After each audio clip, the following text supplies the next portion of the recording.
Wasted it on riotous living. There's just something about that. I like how the ring to that, riotous living. Riotous living.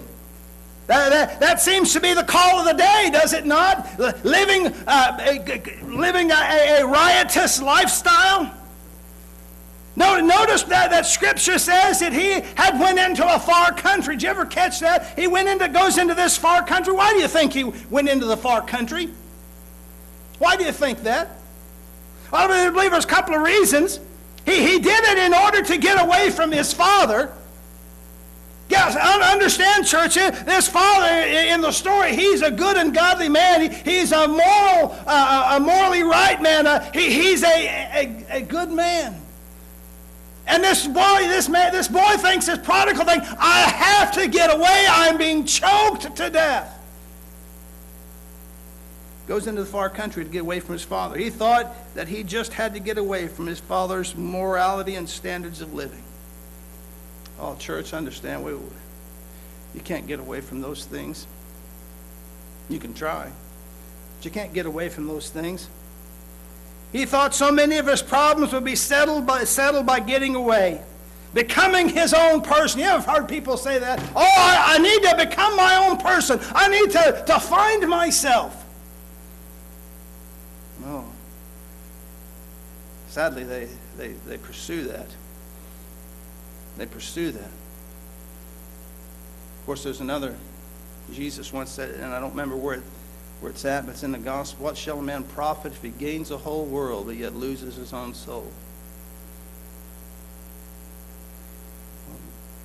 Daniel chapter 12 verse 3 says, many shall run to and fro. But you know what? That's not the answer.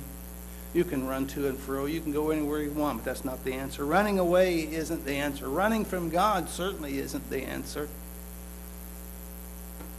The cry of the flesh this morning. The cry of the flesh. Hold your finger here. Turn with me to Ephesians chapter 2.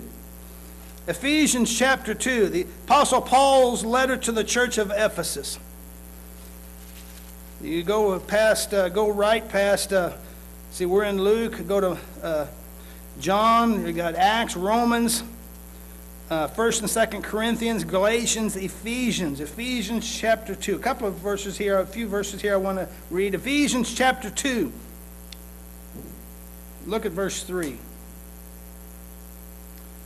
Ephesians chapter 2, verse 3. And then we're going to just go over a couple of pages to chapter 5.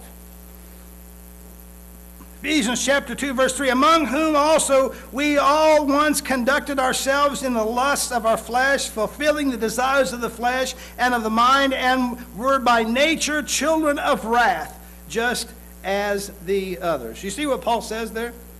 What we once were? Among whom also, he's talking to the church, remember? He's talking to the church of Ephesus.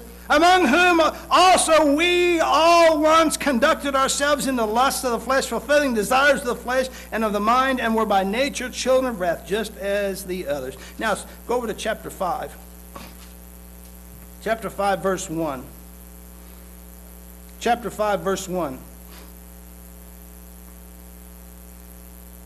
Notice what the Apostle Paul, keeping in mind what we just read, notice what he says here.